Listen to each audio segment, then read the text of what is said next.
Alexandria County and their county council has proposed of the elimination of single family housing and allowing up to 4 units being built on any lot. Is that you're talking about the concentration into neighborhoods. Maricé, what do you think about that? I think we are dealing with a housing crisis, not just in the DMV, but nationwide.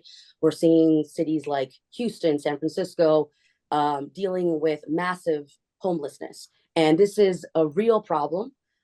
Even when you look at members of my generation, I was lucky enough to be able to purchase a home at the age of 30. But when you look at most of my peers, that is increasingly unattainable. So I applaud Alexandria.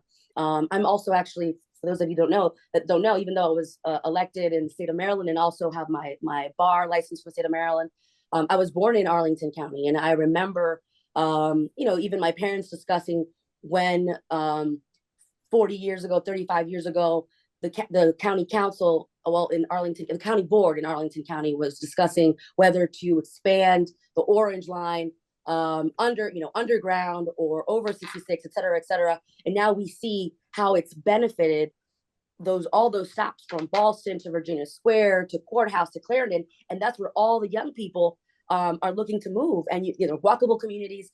And I think Alexandria, thankfully, is moving in that direction as well. And I know that we in Montgomery County, we're also, looking to expand housing in that way. And again, we have to do it in a smart way, which is why these issues around parking and, lessening the use of just the roads, that comes with creating walkable communities. So if you want to, I want to get Stacey in on this because, sure. Stacey, we saw this battle, a year and a half ago.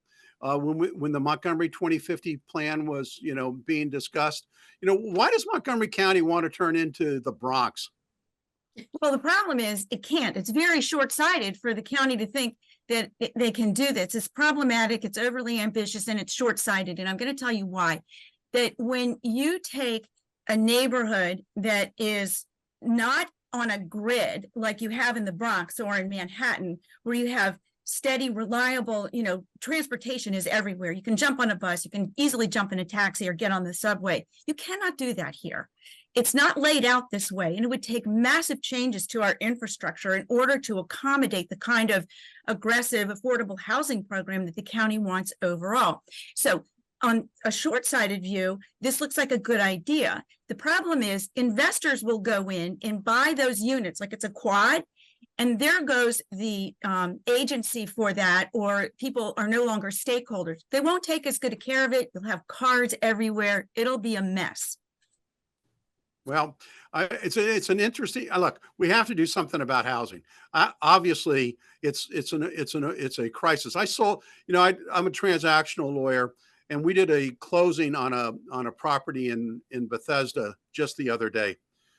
The cost of the new house was $2.6 million. I mean, that's not unreachable for most people. So we have to be able to find a way for Maricé's peers who are in their 30s to be able to find a house. I wish I was so lucky to be that young, Maricé. Anyway.